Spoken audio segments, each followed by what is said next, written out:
Tema número 3. División sistemática e histórica de la filosofía. Sabemos que la filosofía occidental comienza en Grecia alrededor del siglo VII a.C.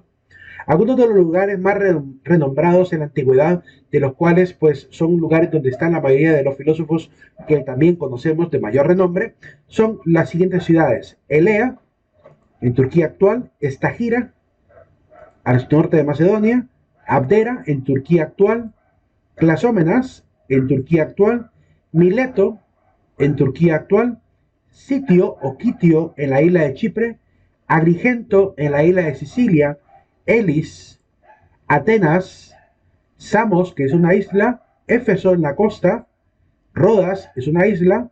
Y algunos de los nombres de los filósofos que pertenecen a estos sitios está Zenón y Parménides de Elea, Aristóteles de Estagira, Demócrito y Protágoras de Abdera, Anaxágoras de Clasómenas, Tales de Mileto, Anaximandro y Anaxímenes de Mileto, Zenón de Sitio, Empédocle de Agrigento, Pirrón de Elis, Platón y Sócrates de Atenas, Epicuro de Samos, Pitágoras de Samos, Heráclito de Éfeso, Panecio y Posidonio de Rodas. Entre estos filósofos, creo que a los únicos dos que no podríamos ver por el tiempo sería Panecio y Posidonio, de ahí a todos los demás los vamos a ver. Y hay que mencionar también el hecho de las etapas. He colocado en color cada uno de los filósofos porque pertenecen a diferentes etapas históricas. Del siglo VII al siglo VI aparecen los presocráticos en color amarillo. Del siglo V al siglo IV están los clásicos. De la época helenística, del siglo III, en la muerte de Alejandro Magno, hasta el siglo I a.C., pues están en color verde. Así podemos identificar un poquito a qué época pertenece cada uno de los filósofos. Las etapas de la filosofía, pues la mayoría de los autores coinciden en esta división.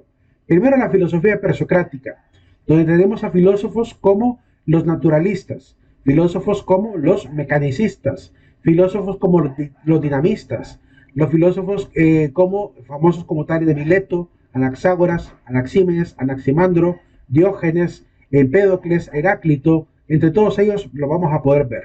También está la etapa socrática, que es una etapa clásica, donde aparece Sócrates, y las escuelas que llamaríamos también socráticas, que son escuelas que surgieron de muchos de los discípulos de Sócrates, y algunas que siguieron algunas de sus enseñanzas y la llevaron quizá a un nivel casi radical.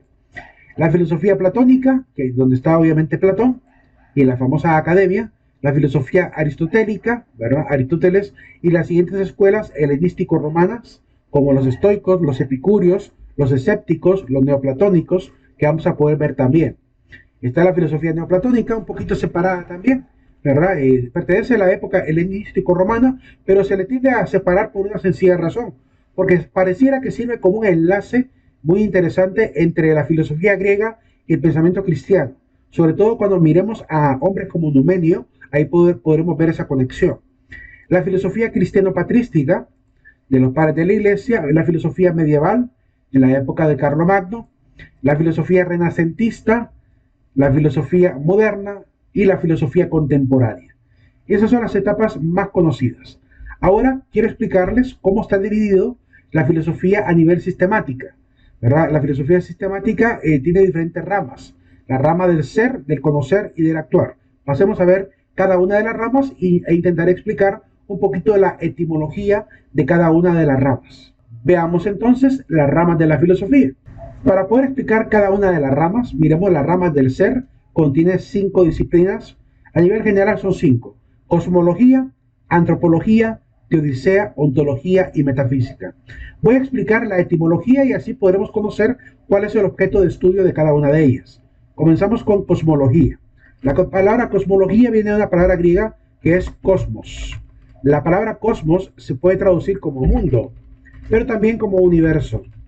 Así que la cosmología es la rama de la filosofía que estudia la explicación del origen del universo, estudia todo tipo de cosmovisiones, ¿verdad?, y trata de dar una explicación racional al mundo entero, al universo entero. También la palabra que le acompaña es logos.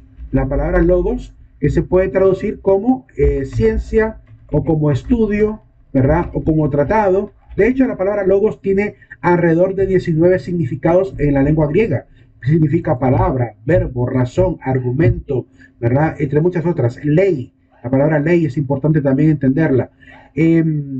Logos, pues se presta para todos esos significados. Pero en este caso podría significar más ciencia, estudio o palabra que habla acerca del mundo o del universo. Ahora veamos la antropología. La antropología viene de una palabra griega, anthropos, anthropos, ¿verdad? La palabra griega anthropos. Se puede escribir así. Anthropos, que significaría hombre. Significaría hombre porque es la ciencia que estudia al ser humano. Y le acompaña también logía, que es la misma palabra que da origen a ciencia. Así que es la ciencia del hombre. Estudia al hombre desde su realidad, desde su esencia, su sustancia, su materia, su forma, sus potencialidades. Todo eso lo estudia. Ahora, la teodicea. La teodicea viene de la palabra griega teos. Teos se puede escribir así. Lo voy a escribir con mayúscula por una sencilla razón, porque es la palabra que utilizamos para referirnos a Dios en el mundo griego. Teos. Algunos dicen que incluso que podría venir de Dios. De Dios. Otros incluso se atreven a decir que viene de Zeus. Pero esta etimología de Zeus no es tan cercana en realidad. En realidad, la palabra teos es propia, ¿verdad? Es una palabra simple, propia en el mundo griego para referirse a todo tipo de divinidad. ¿Qué es la teodicea? Estudia a Dios, trata de justificar a Dios, porque la siguiente palabra que se ha unido a la palabra de teo es la palabra dike. Y la palabra dike significaría en el mundo griego justificar. La palabra justificar, por lo cual la teodicea es la rama de la filosofía que intenta dar razones o justificar la esencia o atributos que le damos a Dios o reconocemos en el concepto Dios. Por lo cual es una de las ramas que estudia a Dios de manera racional. Se distingue de la teología porque en el caso de la teología, ¿cómo se estudia a Dios? Se estudia a través de la fe, a través de la revelación, a través de la escritura, de la palabra. Pero en el caso de la teodicea no se ocupa nada de ello. Solamente se ocupa la deducción lógica, el estudio lógico de todos los atributos de Dios. Así que yo recomendaría, si alguien tiene dudas sobre la existencia de Dios, pues antes de estudiar teología, mejor estudie teodicea. Es decir, busque libros de teodicea, lea libros sobre teodicea, para que después de eso ya pueda pasar a la teología y lo va a poder comprender aún mejor. La ontología. La palabra ontología es la rama de la filosofía, viene de ontos. Ontos, la palabra ontos estudia al ser, así que la ontología es la ciencia del ser. Es la que estudia todo lo que existe, todo lo que es.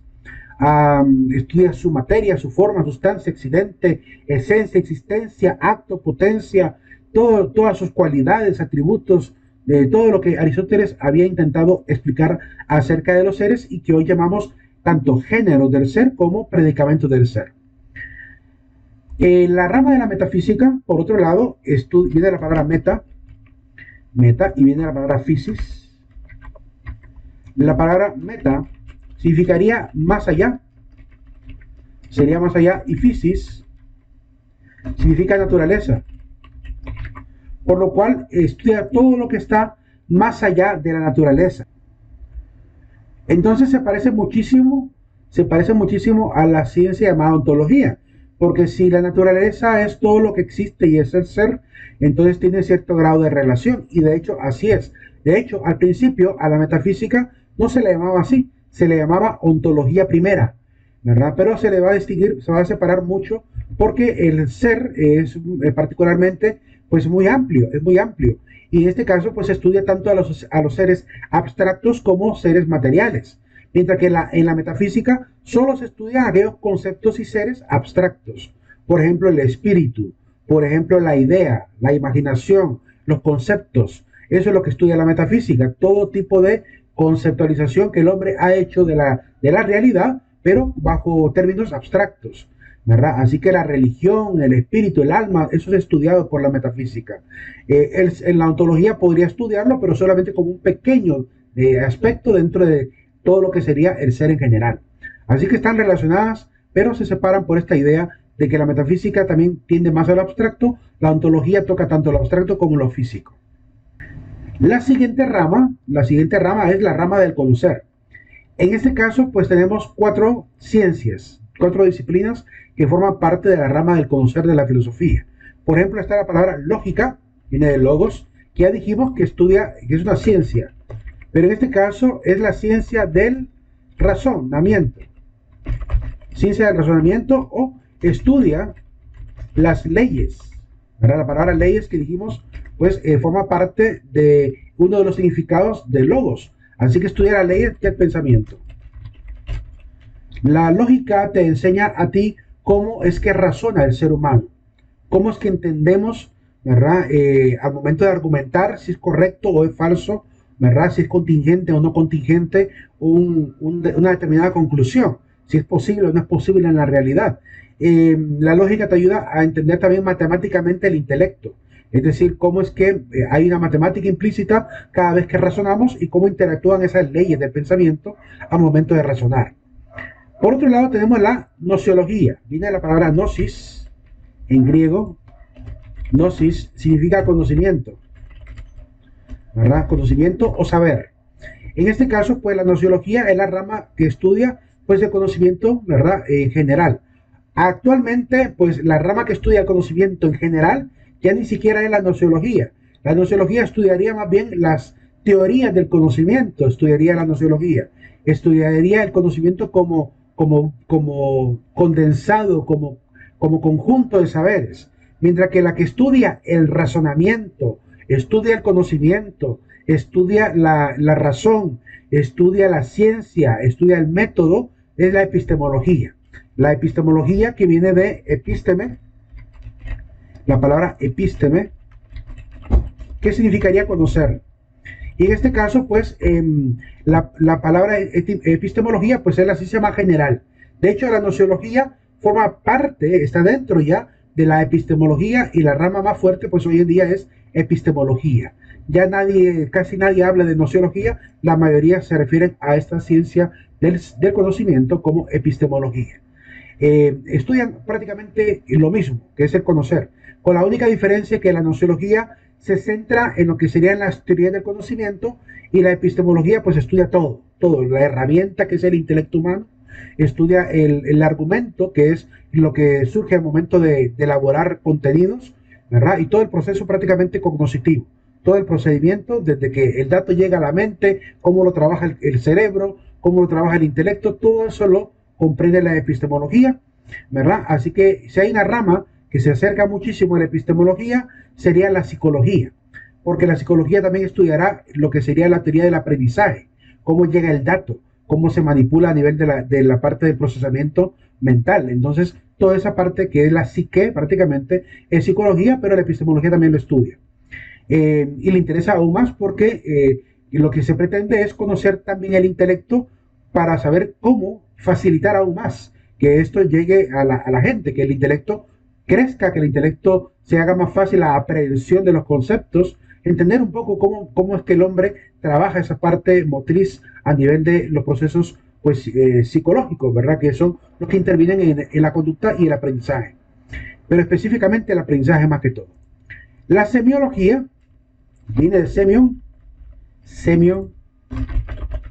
que significa signo. Es una rama de la lingüística, o bien, bueno, es una rama de la filosofía que más bien dará origen a la lingüística. El creador de esta rama, o mejor dicho, el precursor de la rama, es Ferdinand de Saussure. Ferdinand de Saussure. Ferdinand de Saussure es el padre de la lingüística moderna, y él es el que también comienza la semiótica o semiología. Se le llama de dos maneras: semiótica porque es más como una disciplina, y semiología porque en la filosofía se le maneja como una ciencia. Pero prácticamente estudia lo mismo, estudia los signos, los símbolos, estudia todo aquello a lo que el ser humano le da significado. Y por último, pues tenemos la rama del actuar, con 6 disciplinas. Tenemos la psicología, que es una de las ramas de la filosofía, se escribe de esta manera: psique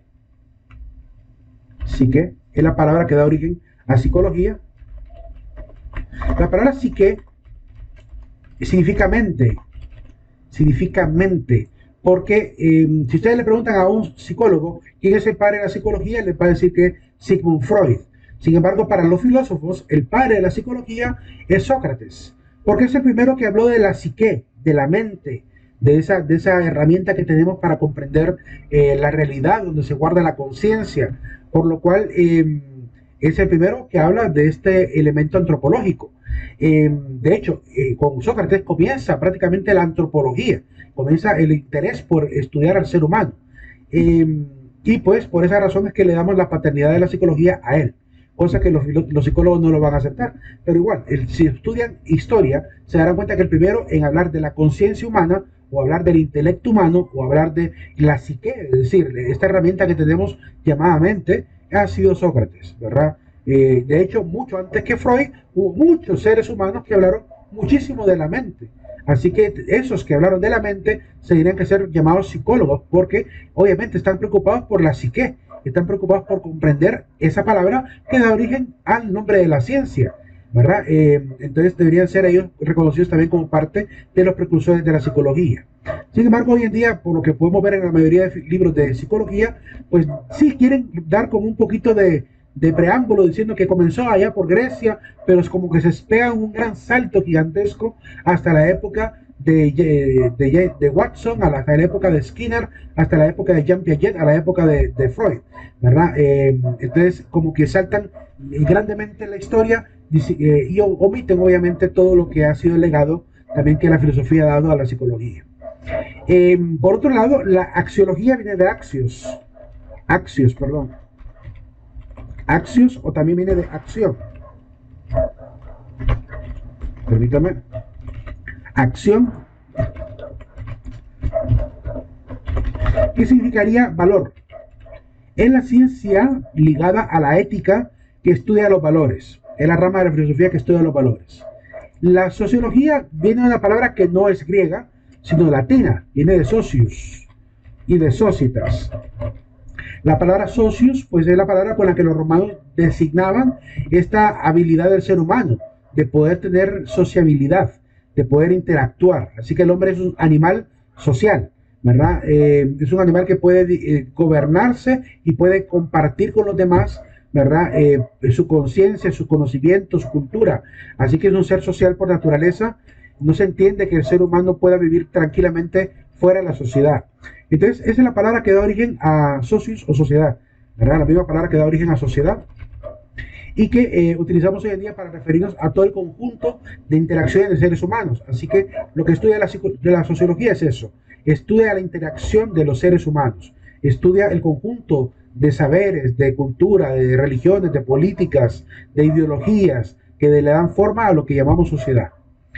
Es importante destacar que incluso para hombres como Aristóteles, el ser humano es un animal social, aunque en el mundo griego no se le llama animal social, sino que se le llama zoopolitikon, que es animal político. Es decir, es un ser capaz de poder interactuar con la polis, interactuar con los demás, con el pueblo. Polis significaría eso. Ética viene de ethos, que significaría en este caso costumbre. Ethos o costumbre. Es una palabra que se acerca muchísimo a la etimología de moral, porque también la palabra more o la palabra moral, mor en el alemán, significaría también costumbre. También significaría refugio en el mundo griego, refugio o guarida. ¿Por qué? Porque el intelecto humano tiene un espacio dentro de la conciencia donde guarda algunas versiones del ser que no siempre se definen frente al otro. Es decir, hay cosas mías que no comparto con los demás, que están dentro de mí, y solo yo sé quién realmente soy. Solamente yo sé lo que voy a conocer a los demás. Y entonces en ese sentido guardamos algo ahí dentro de la conciencia, ¿verdad? Que guarda esa estructura ética, esa estructura que es como un refugio personal, donde yo guardo mis propias convicciones. Pues la ética estudia eso, estudia la manera como el ser humano puede ser bueno, cómo dirigir la conciencia humana hacia la bondad. Si la moral te dice lo que es bueno y lo que es malo, la ética te dice cuándo o cómo puedes actuar para ser bueno. Es decir, la ética te dirige hacia la bondad y la moral solamente te ayuda a definir el conjunto de normas que declaran lo lícito de lo ilícito. Esa es la gran diferencia entre ética y moral. Por otro lado tenemos la política. La política estudia la polis, estudia la polis, que es el pueblo o muchedumbre. El pueblo o muchedumbre. Así que la política es la rama de la filosofía que estudia el arte del gobernar, el arte de dirigir al pueblo. Originalmente ese es el término más puro de política. Desgraciadamente hoy pues se ha perdido el valor de este término, ¿verdad? Y hoy en día pues hablar de política en muchos lugares es sinónimo de hablar de corrupción. Sin embargo, han habido filósofos como Hannah Arendt que han hecho el intento de cambiar el nombre. En vez de llamarle política, dice ella, la rama de la filosofía ya no debería ser política, debería ser llamada poliética, para que no nos olvidemos que la política tiene que estar atada a la ética. Y por último, pues tenemos la estética, viene de la misma palabra, estética o estéticos. La palabra, aquí sería una letra S final, vamos a ver, letra S final, se me escapó como la letra S final. Voy a poner la S normal porque se me escapó cómo era cómo sacar en el teclado. Aquí está, ahí está, ahí está. S final. Estéticos, ¿verdad? La palabra estética. ¿Qué significa estética en el mundo griego? Estética significaría armonía, orden. La estética tiene dos formas de entenderse. En la filosofía la entendemos de dos maneras. Se puede entender como el estudio de la belleza, tanto a nivel de lo físico, a nivel del orden universal, pero también se puede extrapolar el concepto a la estética moral, es decir, estudia la belleza moral, el orden, la disciplina, ¿verdad? Todo lo que tiene que ver con la rectitud, con la virtud. Así que la estética podría ir por ese lado también. Podría entenderse como algo más tangible, como lo que estudia el orden de la materia, pero también se puede entender como el orden de lo moral, el orden de lo ético, ¿verdad? Así que abarcaría esos dos grandes ámbitos. Esas son entonces las ramas de la filosofía. Y bien, nos quedamos aquí. Nos vemos en la próxima clase.